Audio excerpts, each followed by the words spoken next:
My son sold my house. Behind my back, what I found in the contract broke me.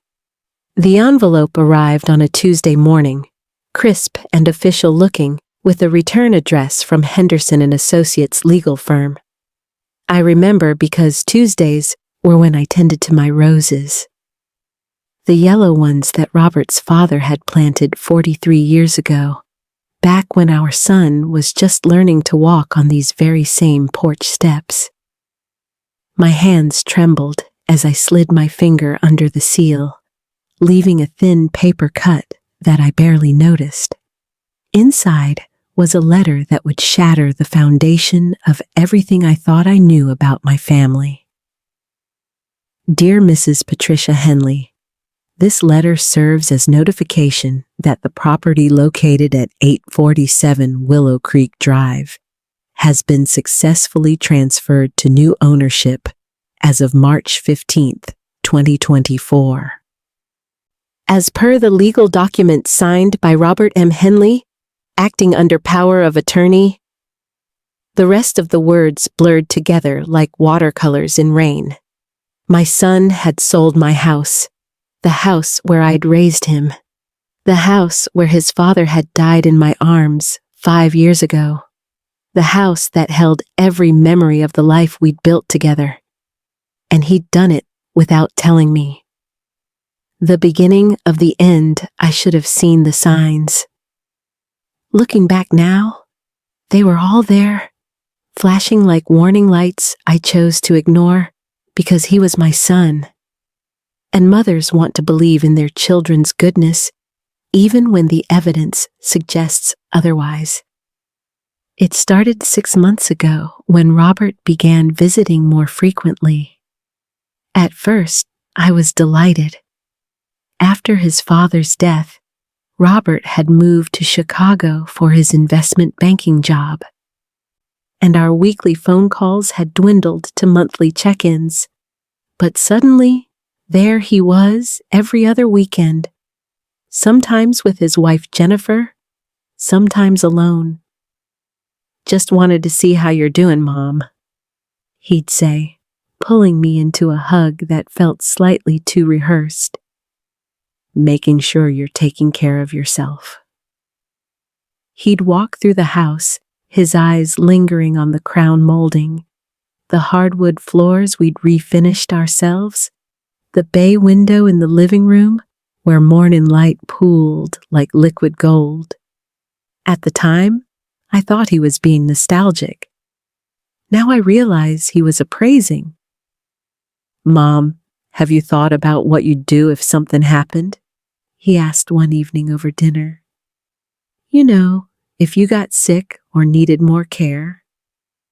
"I'm 72, not 92, I'd laughed. "I can still climb these stairs just fine." "Thank you very much." But he persisted. "It's just, this house is so big for one person, and the maintenance." "Your father and I maintained this house for over 40 years, I said, more sharply than I intended. "I think I can handle it." He backed off, but the seed had been planted. Over the following weeks, he sent articles about seniors falling in their homes, about the benefits of assisted living communities, about elderly people being overwhelmed by property upkeep. Each email was signed, "Just thinking of you, Mom. Love, Robert." Then came the paperwork. "Mom, I need you to sign this," Robert said during a visit in January, sliding a stack of documents across my kitchen table. "It's just a power of attorney form. In case something happens to you, I'll be able to help manage your affairs." I hesitated.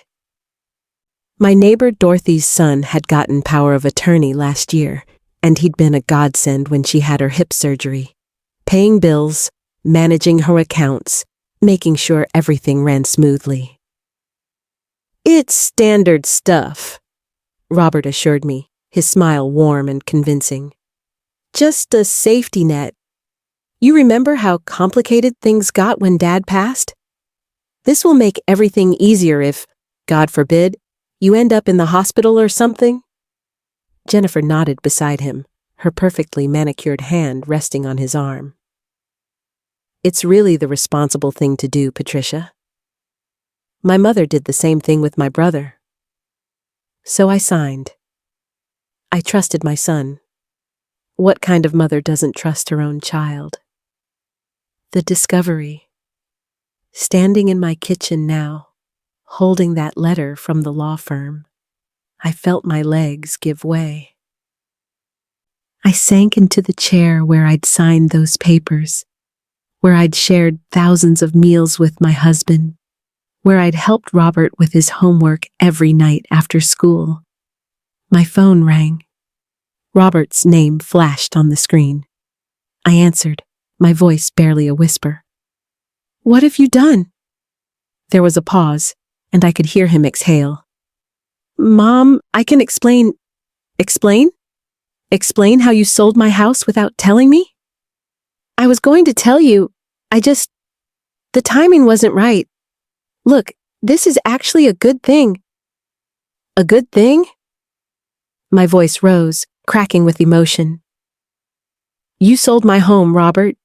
The house your father and I built our life in, where we raised you, where he died, and you think that's a good thing?" "Mom, please calm down. Let me come over. We need to talk about this in person." "No, you tell me right now." "Why?" Another pause. "The market was hot. I got an incredible offer, well above asking price. Mom, the house is worth over $800,000. That money can set you up for the rest of your life. You can live somewhere more suitable, more manageable." "I don't want to live somewhere more manageable. I want to live in my house." "Mom, you weren't being practical. You can barely afford the property taxes anymore, and the roof needs replacing. The furnace is ancient." "So you sell it out from under me, without even discussing it?" "I have power of attorney. Legally, I have the right to make financial decisions on your behalf, especially when you're not being rational about." I hung up. My hands were shaking so violently I nearly dropped the phone. Power of attorney. He was right. He had the legal authority. But surely there were limits? Surely he couldn't just sell my house while I was still living in it? I called my friend Dorothy, who connected me with her attorney son, Michael. Within an hour, he was sitting in my living room, reviewing the documents I'd signed. His expression grew darker with each page he turned. "Patricia," he said finally, "this isn't a standard power of attorney. This is what we call a general power of attorney with very broad authority. Essentially, you gave your son complete control over your financial affairs." "But he can't just sell my house without telling me?" Michael's silence was damning. "Legally, yes, he can. He acted within the bounds of the authority you granted him. If you want to fight this, it will be difficult and expensive. You'd have to prove he acted in bad faith or not in your best interest. Which is hard when he can argue the sale was financially beneficial." I felt the room spinning. "So I've lost my home?" "The sale has closed. The new owners take possession in 60 days. He paused, his eyes sympathetic. "I'm so sorry." "The contract." After Michael left, I returned to the envelope and pulled out the other documents I'd been too shocked to examine. There was a copy of the sales contract, the deed transfer, and several other legal forms. I forced myself to read through them, even though the legalese made my head ache. The house had sold for $825,000. Robert had been truthful about that much, but as I read further, something caught my eye. There, on page 6 of the contract, was a clause I had to read 3 times before I understood its full meaning. The buyer acknowledges and agrees that the seller's mother, Patricia Ann Henley, currently resides in the property. The buyer hereby grants Mrs. Henley the right to remain in the property, rent-free, for the remainder of her natural life. Upon Mrs. Henley's death, full possession transfers to the buyer. This clause is binding and irrevocable and runs with the property deed in perpetuity. I sat frozen, the paper trembling in my hands. Robert had sold the house, but he'd ensured I could stay in it for the rest of my life. Rent-free? I didn't know what to feel. Relief? Fury? Confusion? Who would buy a house they couldn't live in for potentially years or even decades? What buyer would agree to such terms? I grabbed my laptop and Googled the buyer's name from the contract. Sarah Chen Trust. Nothing came up. I tried different variations, different searches. The trust was a ghost. My phone rang again. Robert. This time, I answered and stayed silent. Mom, are you there? I read the contract, I said quietly. All of it. He let out a breath. Then you know. You can stay in the house, Mom. You never have to leave. Who is Sarah Chen? Silence. Robert, who did you sell my house to? It's complicated. Uncomplicated. I heard him moving, a door closing.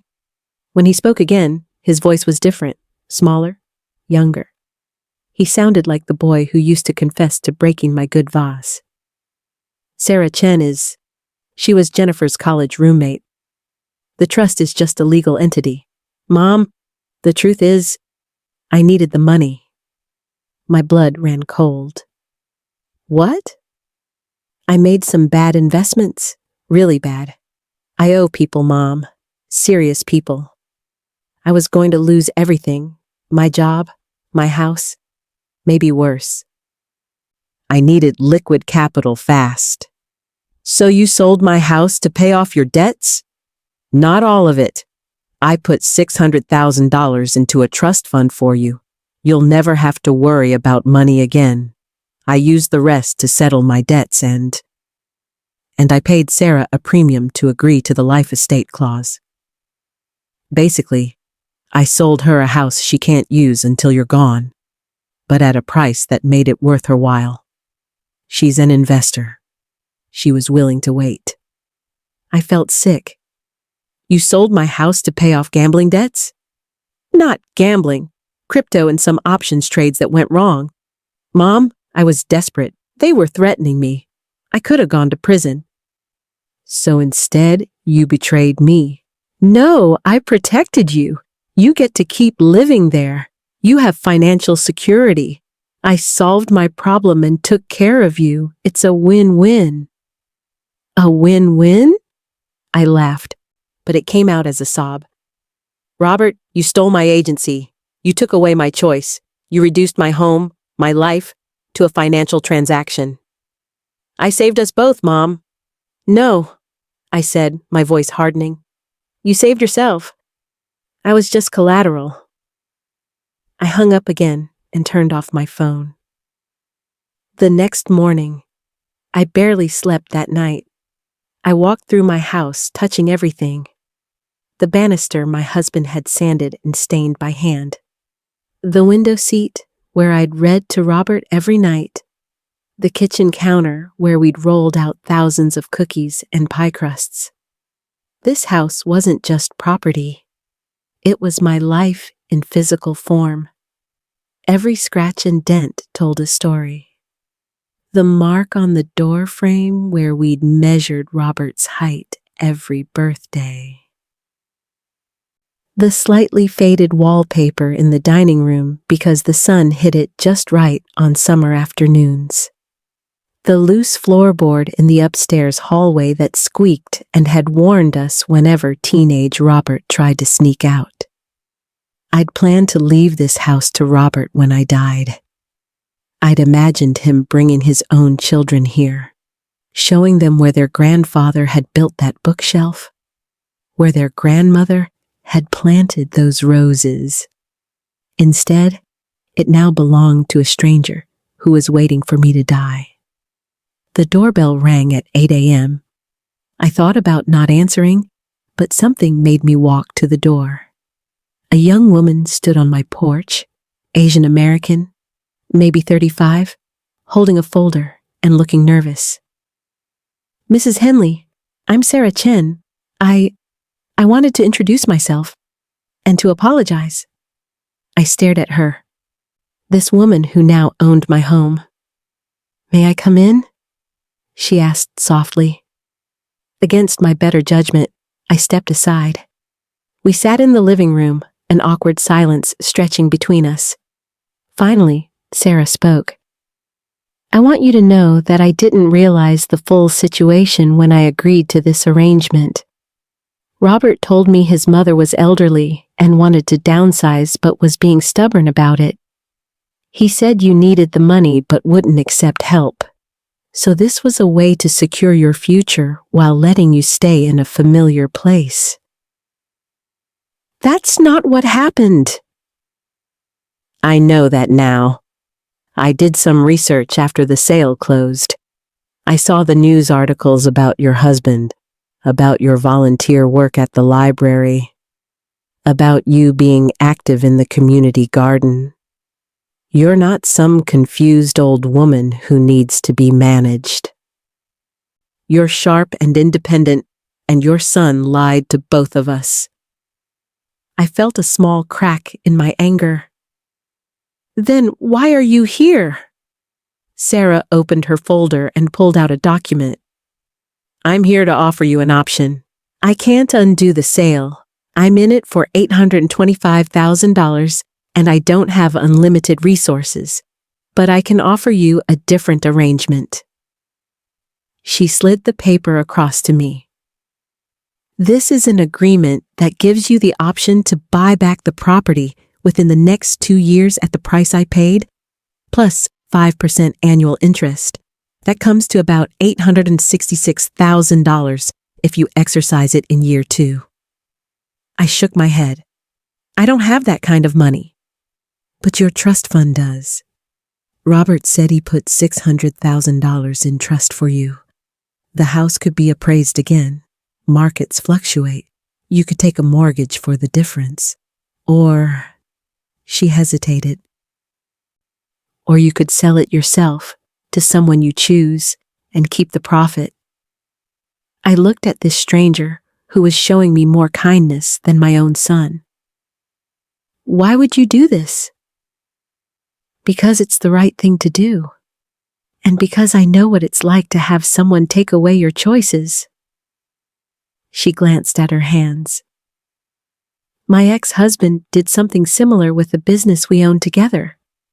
The feeling of powerlessness, I wouldn't wish that on anyone."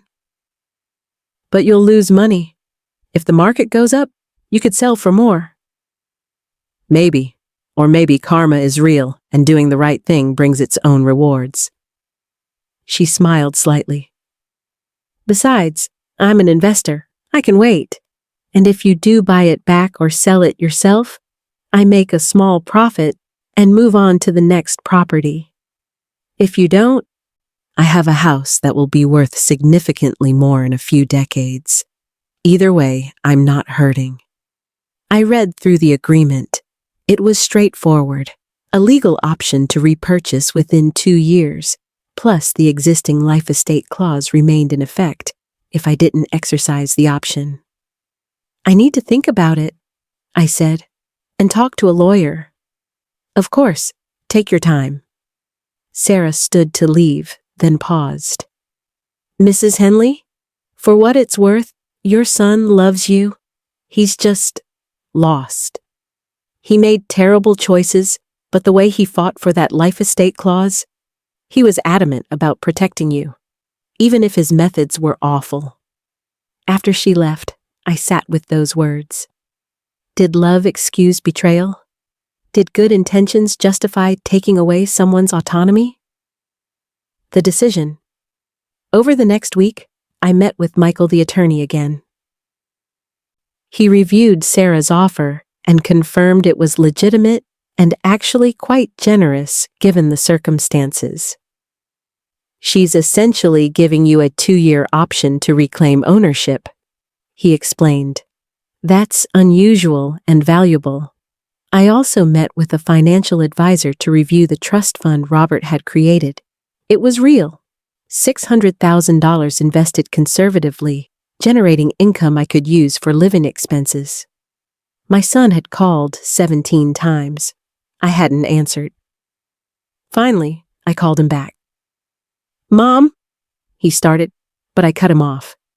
"I need you to listen, Robert. I'm not going to yell. I'm not going to cry. I'm just going to tell you how this is going to go." "Okay," he said quietly. First, I met Sarah Chen. She told me the truth about what you told her. You lied to both of us, and that's something you'll have to live with. "Mom, I'm so sorry." I'm not finished. Second, Sarah has given me an option to buy back the house. I'm considering it, but I haven't decided yet. If I do buy it back, it will be with my money from the trust you created, which means that trust fund was really just my money anyway. Money from the house you sold. He didn't respond. Third, whether or not I buy back the house, our relationship has changed. You broke something, Robert. Trust isn't rebuilt with apologies. It's rebuilt with time and changed behavior. So here's what I need from you. I need you to go to therapy.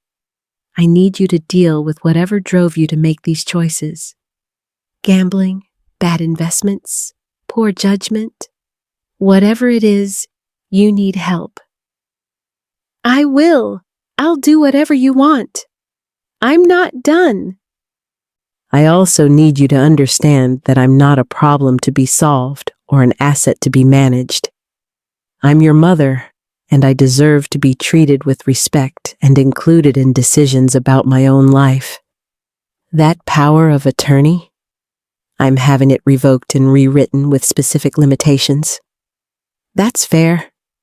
And finally, I paused, feeling tears prick my eyes despite my resolve to stay composed. I need you to understand that you hurt me. Deeply. Your father would be heartbroken to know what you've done. But I also need you to know that I still love you. You're my son. That doesn't change. But love doesn't mean blind trust, and it doesn't mean no consequences. I could hear him crying now. I'm so sorry, Mom. I was so scared and desperate, and I made everything worse. I don't know how to fix this. You start by being honest. With me, with Jennifer, with yourself. And you keep showing up and doing better, day after day, until maybe we can rebuild what you broke. I'll do it, I promise. We'll see, I said, and hung up. 6 months later, I'm sitting on my porch, tending to my roses as the autumn sun slants through the trees. In my lap is a folder containing documents I signed this morning. I decided not to buy back the house. It was a difficult choice, one I wrestled with for the full 2 years Sarah's offer gave me. But somewhere in that time, I realized something. The house was never really mine anyway. Nothing is.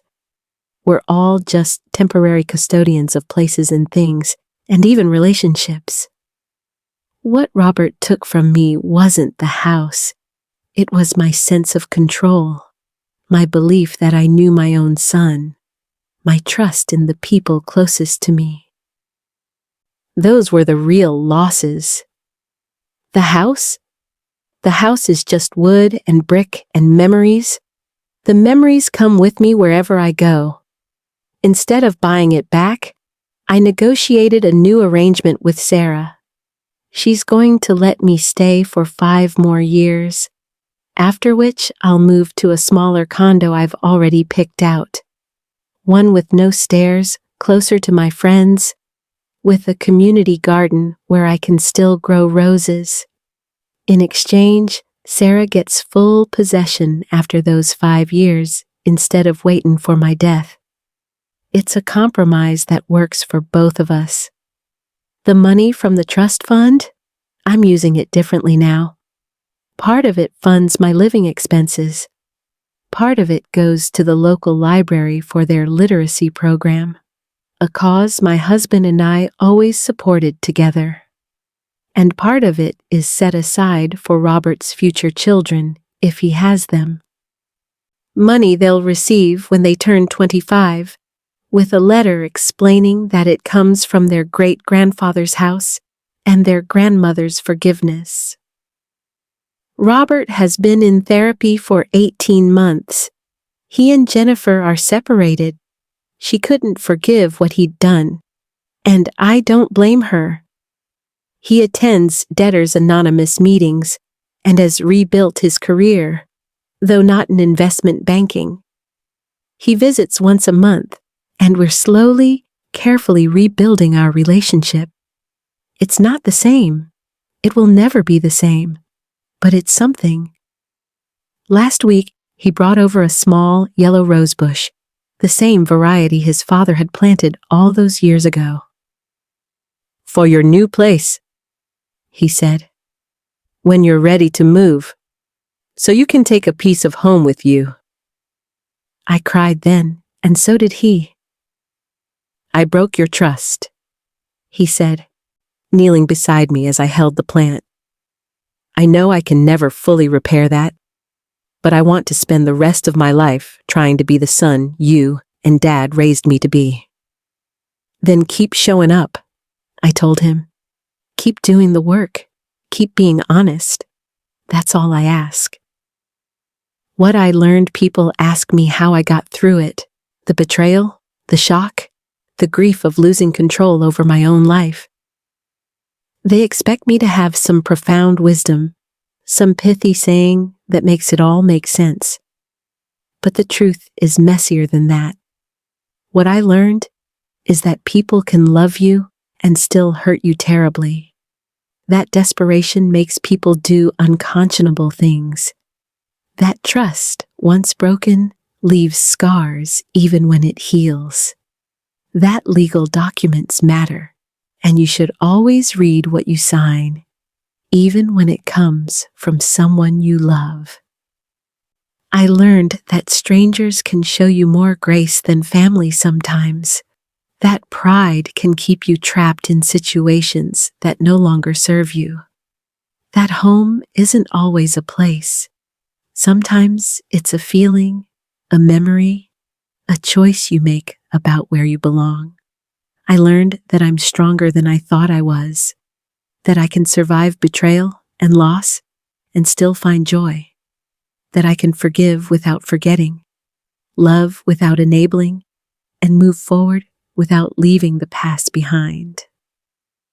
Most importantly, I learned that every ending carries the seeds of a new beginning. Robert took away my choice about the house, but he couldn't take away my ability to choose what comes next. He couldn't take away my agency over my own future, my own healing, my own life. The house at 847 Willow Creek Drive isn't mine anymore, at least not on paper. But the roses still bloom every spring. The sun still pours through that bay window on bright mornings. The memories are still there in every corner, waiting for me when I visit. And when I leave for the last time, 5 years from now, I'll take with me everything that really matters. The lessons learned, the love shared, the 43 years of life lived fully in those rooms. Robert didn't take my home. He just changed its address. And maybe, that's exactly what I needed, even if it happened in the worst possible way. Epilogue. The letter. In my nightstand drawer, I keep a letter. I wrote it 3 months after everything happened, and I read it sometimes when I'm feeling uncertain about the choices I've made. Dear Patricia, if you're reading this, it means you're struggling with what Robert did. You're wondering if you made the right choices, about forgiving him, about not buying back the house, about all of it. So here's what I want you to remember. You survived when your world fell apart, when your son betrayed you, when everything you thought you knew turned out to be uncertain. You survived. You didn't just survive. You made choices with grace and wisdom and strength. You taught Robert that actions have consequences, but people can change. You showed him that forgiveness is possible even when trust is broken. You demonstrated that a mother's love is powerful enough to hold space for both anger and compassion. You also taught yourself something, that you're not defined by what others do to you. You're defined by how you respond. The house is just a house. You are the home. Wherever you go, you carry with you the love of a good marriage, the memories of a full life, the strength of a woman who refused to be a victim even when she was victimized. Robert's betrayal hurt you, but it didn't break you. And that's something worth remembering on the hard days. Keep tending your roses. Keep loving imperfectly. Keep choosing grace over bitterness, even when bitterness seems justified. You're doing better than you think. Love yourself. I fold the letter back into its envelope and tuck it away. Outside, the roses need deadheading, and I have plans to meet Dorothy for lunch. Tomorrow, Robert is coming over to help me sort through some boxes in the attic. Things I'll keep, things I'll donate, things I'll take to my new home when the time comes. Life goes on, as it always does. Different than I planned, harder than I hoped, but still rich with possibility. My son sold my house behind my back, and what I found in the contract broke me. But I put myself back together, differently, stronger, more aware of both human frailty and human resilience. And that, in the end, is its own kind of home. The self you rebuild after everything falls apart. The self that knows betrayal and survives it. The self that chooses, day after day, to keep living, keep loving, keep growing roses in whatever soil you're given. That self is unshakable. That self cannot be sold or stolen or signed away. That self is mine, now and forever, and nobody, not even my son, can take that away. The end.